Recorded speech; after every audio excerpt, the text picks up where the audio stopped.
Well, a big hello to everybody that's joined us on Zoom tonight. Our guest, I think you all know who our guest is. You're here for one reason. They've got a new album out, Medicine at Midnight. It's their 10th album. He's a lovely man. Dave Grohl has joined us. Mr. Dave Grohl. Where is Dave? There's Dave. Hey, Dave. Hi. How's it going? Wait, let me put on the thing where I can see everybody. Oh, my God. Wow, there's a lot of people. Yeah. Hey. Hi. How's it going? I was thinking about bands in pandemic.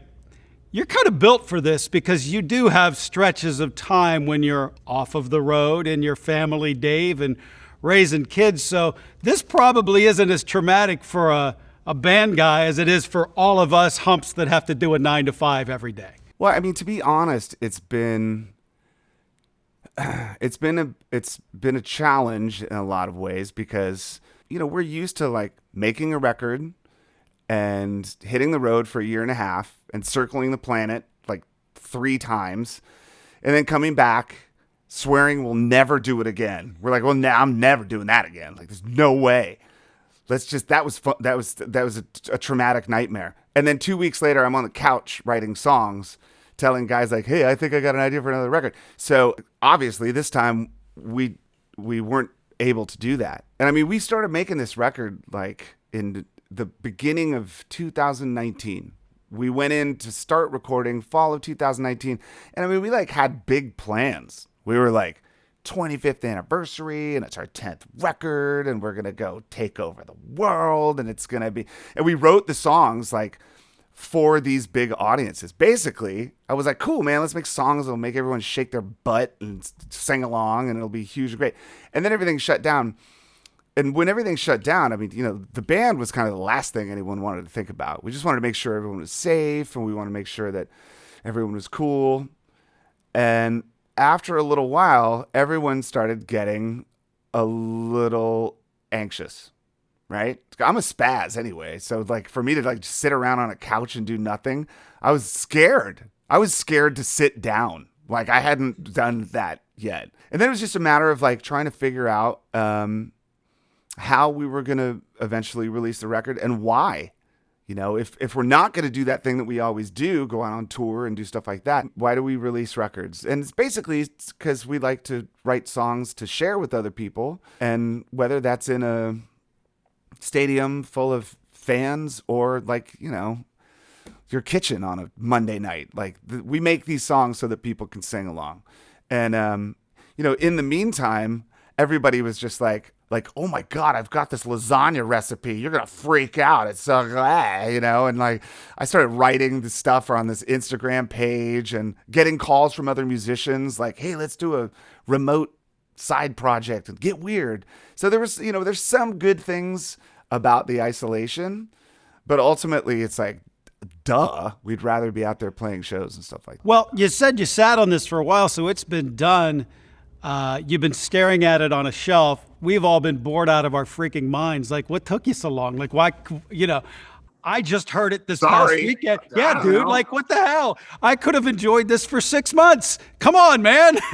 Well, I mean, I think... What was the reasoning behind that? I think that everybody was just waiting to see what was going to happen, you know, because nobody knew. Like, we're not in control of the pandemic. When I say we, I mean, like, all of us, you know, we could do as much as we can to try to keep things cool and be responsible and be safe and stuff like that. But like, I'm not calling the shots here, you know? So you would wait and you'd think like, all right, what if we just did this?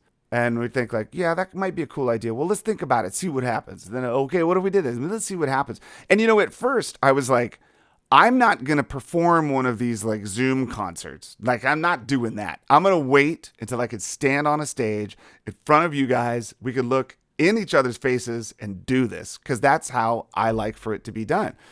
And then over time, it was just like, I think maybe we should do a Zoom thing. You know, I got to the point where it was like, I think it might be time to do the Zoom thing. It really, we just were waiting to see what was going to happen. And then, you know, eventually you realize like, I don't want to wait anymore. Like, it's time, you know, people should listen to this music. Like, that's why we did it. So give it out, like give it to them, go. We've got a lot of questions, and speaking of listening to the music, let's get into the very first release.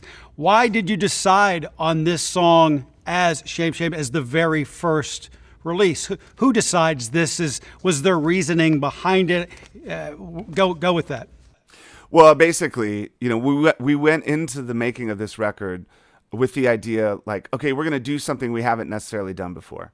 And so we've made a lot of songs. We've made a lot of records. And if you look at the range of those songs, it's like, all right, there's like some really heavy, old school, fast, noisy punk rock kind of stuff that we've done for years, And then there's like this acoustic, sort of gentle, orchestrated stuff that we've done for years. And then there's kind of everything in between. But the one thing that we hadn't done was like, hey man, let's make kind of like a boogie record. We all grew up listening to T-Rex and Little Richard and Sly and the Family Stone and stuff like that. And so it was like, well, we haven't done that. Let's do it. Like, let's start the party now that we're 25 years in and, we're all in our 50s. It's like, let's start the party. So we started recording songs, and there were some that like we didn't put on the record because they sounded too much like the Foo Fighters. It's like, yeah, I feel like I've heard that before.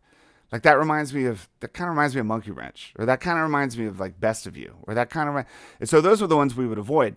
But when we did Shame Shame, there was this collective like jaw drop where it started with the drum beat, and then there was this weird like finger snapping thing that I was like, oh, I have this thing, and I was like that, just doing like that next to the drum set. Right? And we're like, cool. Then we put an acoustic guitar on it. Then we put a bass on it and blah, blah, blah. But by the end of the day, we realized that we had done something that we hadn't necessarily done before.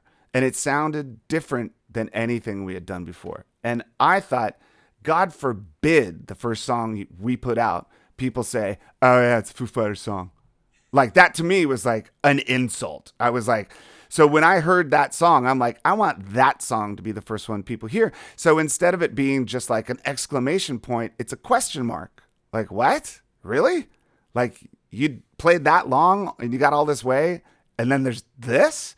Like I was like, yeah, that's what we're doing.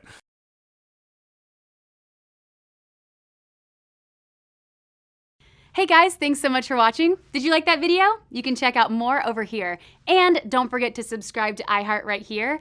And if you're already a longtime fan, make sure you ring the bell down below so you don't miss a single video. Bye guys.